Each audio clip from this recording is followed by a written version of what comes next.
জনপ্রিয় সঙ্গীত শিল্পী ঈশান মজুমদার তার ব্যতিক্রমী গায়কী এবং সাড়া জাগানো পরিবেশনা দিয়ে শ্রোতাদের হৃদয়ে স্থায়ী আসন করে নিয়েছেন।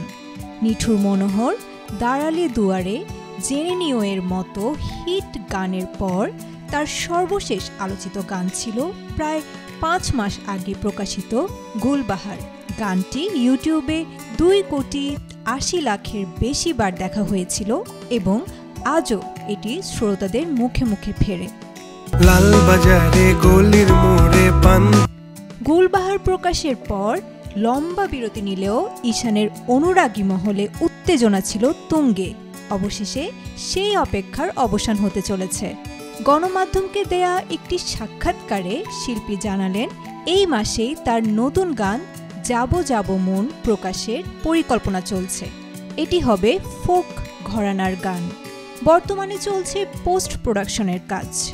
গানটির কথা লিখেছেন যশ নমুদার আর সঙ্গীতায়োজন করেছেন ঈশান নিজে এবং দীপ্র আহমেদ। গানটির ভিডিও চিত্র ধারণ করা হয়েছে টাঙ্গাইলের মির্জাপুরে।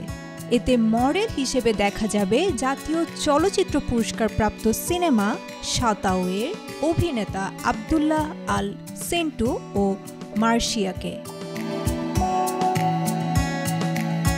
নিজের সফলতা প্রসঙ্গে ঈশান জানান, তার গান এত মানুষের কাছে পৌঁছানোটা স্বপ্নের মতো।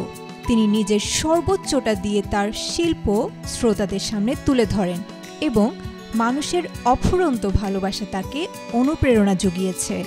শুধু যাবো যাবো মন নয়, আরও 2-3টি গান তিনি রেকর্ড করেছেন, যা শিগগিরই ভিডিও চিত্রসহ ধারাবাহিকভাবে প্রকাশ করা হবে। 2023 সালে কোক স্টুডিও বাংলায় দাঁড়ালে দুয়ারে গানটি গেয়ে ঈশান ব্যাপক পরিচিতি পান। Desk report, B news 24।